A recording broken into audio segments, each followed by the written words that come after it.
ಬಾಗಲಕೋಟೆ ವಿಧಾನಸಭಾ social democratic party of ಇಂಡಿಯಾದ ವತಿಯಿಂದ ಬಾಗಲಕೋಟೆ ವಿಧಾನಸಭಾ ಕ್ಷೇತ್ರದ ವತಿಯಿಂದ ಇವತ್ತು ರಾಷ್ಟ್ರವ್ಯಾಪಿ ಏನು ಗುಂಪು ಹತ್ಯೆಗಳು ನಡೀತಾ ಇದೆ, ಆ ಗುಂಪು ಹತ್ಯೆ ಮತ್ತು ಮಸ್ಜಿದ್ ಮೇಲಿನ ದಾಳಿಯನ್ನು ಖಂಡಿಸಿ ಇವತ್ತು ಸೋಷಿಯಲ್ ಡೆಮೊಕ್ರೆಟಿಕ್ ಪಾರ್ಟಿ ಆಫ್ ಇಂಡಿಯಾದ ವತಿಯಿಂದ ಜಿಲ್ಲಾಧಿಕಾರಿಗಳ ಕಚೇರಿ ಮುಖಾಂತರ ನಾವು ರಾಷ್ಟ್ರಪತಿಗಳಿಗೆ ಏನು ಮನವಿಯನ್ನು ಸಲ್ಲಿಸಿದ್ದೇವೆ.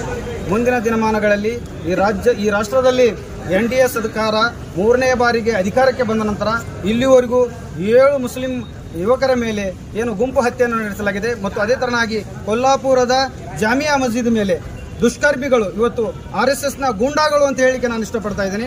ಆ ಒಂದು ಗೂಂಡಾಗಳು ತಮ್ಮ ಗೂಂಡಾ ಪ್ರವೃತ್ತಿಯನ್ನು ಮಸ್ಜಿದಿ ಒಳಗಡೆ ಚಪ್ಪಲಿಯನ್ನು ಹಾಕಿಕೊಂಡು ಕೆಂಪು ಶಾಲನ್ನು ಹಾಕಿಕೊಂಡು ಅವರು ಮಸ್ಜಿದಿ ಒಳಗಡೆ ನುಗ್ತಾರೆ ಅಂತಂದರೆ ಈ ದೇಶದ ಸಂಸ್ಕೃತಿ ಅವರಿಗೆ ಗೊತ್ತಿದೆಯಾ ಅಂತ ಹೇಳಿ ಕೇಳಲಿಕ್ಕೆ ನಾನು ಇಷ್ಟಪಡ್ತಾ ಇದ್ದೀನಿ.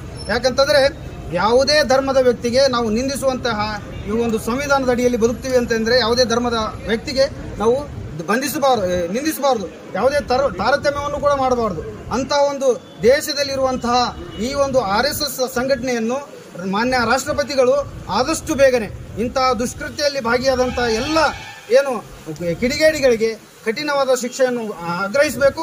ಅದೇ ತರನಾಗಿ ಅಂತಹ ಸಂಘಟನೆಯನ್ನು ಇಂದಿನಿಂದಲೇ ನಿರ್ಬಂಧಿಸಿ ಇಲ್ಲಿಯ ಒಂದು ಕಾನೂನು ಸುವ್ಯವಸ್ಥೆ ಕಾಪಾಡಬೇಕಂತೇಳಿ ನಾನು ಈ ಮೂಲಕ ಮಾನ್ಯ ರಾಷ್ಟ್ರಪತಿಗಳಿಗೆ ಮತ್ತು ಮಾನ್ಯ ರಾಜ್ಯಪಾಲರಿಗೆ ಈ ಮೂಲಕ ಆಗ್ರಹಿಸ್ತೇನೆ.